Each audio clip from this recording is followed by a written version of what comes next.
morning. Welcome to day 22 of Advent. Nearly there. And welcome to another title that the Bible gives to Jesus. And in some senses, this title is perhaps the most impressive.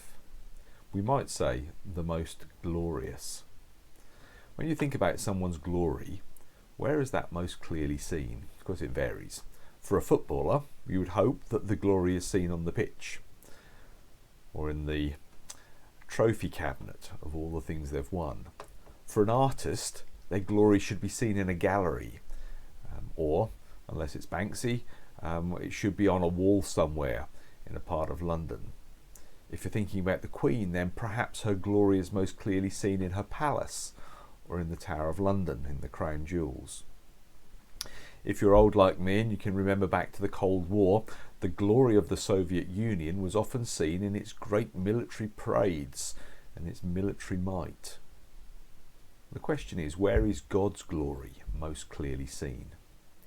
And there are several places we could go. How about a fragile, dew-covered spider's web?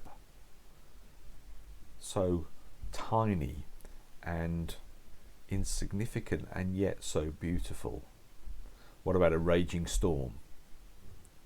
Or perhaps one of my favourites, a soaring mountain range. The picture behind me is a place we saw on holiday 8 years ago now in the Swiss Alps. Absolutely stunning. Glorious, we might say. Or what about a strand of DNA? Tiny, microscopic, you can't see it, it's way too small, and yet containing all the information that's needed to build our bodies. All these things reflect God's glory. Perhaps they reveal God's glory. But perhaps unsurprisingly, I'm not thinking about things like that. Listen to John chapter 12, verse 41. John is talking about people who had disbelieved Jesus, and he quotes Isaiah. And he says in John chapter 12, verse 41, Isaiah said these things because he had seen Jesus' glory and was now speaking about him. John is saying that Isaiah saw Jesus' glory, but what did Isaiah see? The previous verse shows us that John is thinking about Isaiah chapter 6, where Isaiah had this vision of God's glory filling the temple and far beyond, God's glory filling the universe, it seemed. And it terrified Isaiah at the time.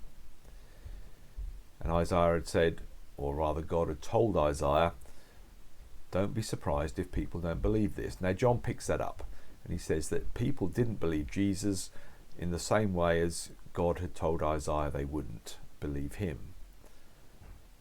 But the point John makes is that Isaiah had seen God's glory in Isaiah 6, and actually that had been Jesus' glory that Isaiah had actually seen. God is totally glorious, and God's glory is seen in Jesus. If you want to see how glorious the Queen is, you need to go and look round her palace or view the Crown Jewels. If you want to see how glorious a painter is, you need to view their greatest work.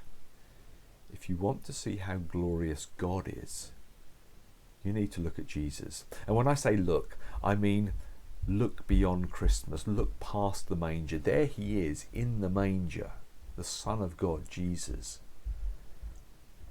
But you need to see past the manger, past the miracles, past the teaching to Jesus' greatest work, which Jesus made quite clear was the cross. Because according to Jesus, that was when his glory was most clearly seen. Jesus is the glory of the Lord, and that's most clearly seen in his death in our place.